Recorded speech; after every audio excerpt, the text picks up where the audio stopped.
Everyone has a secret, right? Of course, I have a secret. I think maybe you too. So, but I can't explain to you because if I told you, it's not a secret, you know?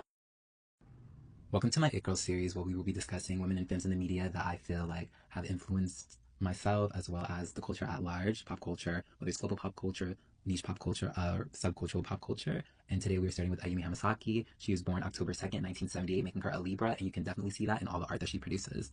I love her so much. Like, she's my favorite J-pop artist. Like, out of Namie, Kumiko, and IU is like my number one.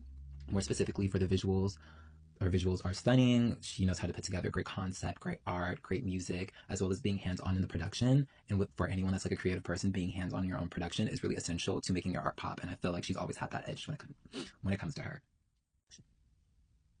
I love that even though she has a team, she was very hands-on in the aesthetics, her concerts, her lives, her fashion, and really curating a career that, even though it's still pretty niche to like her international audiences, has cemented her as the empress of J-pop in her native country of Japan.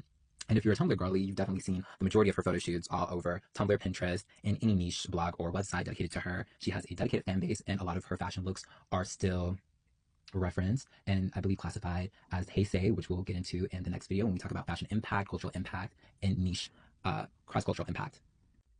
My favorite songs from Ayumi Hamasaki. First, we're going to talk about her singles. First, it's going to be for me, M, Boys and Girls, Seasons, Depend on You, and Trauma. And my favorite B-sides from Ayumi Hamasaki are Kanaria, Duty, Dolls, Free and Easy, and Love Destiny, just to name a few.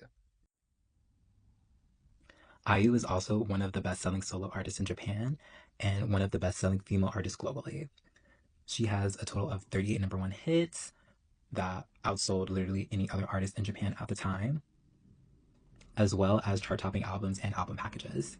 And she is known as the Empress of J-pop for a reason. And I love her music and her art so much. And in the next installment, we will be talking about fashion, beauty, and cultural acclaim.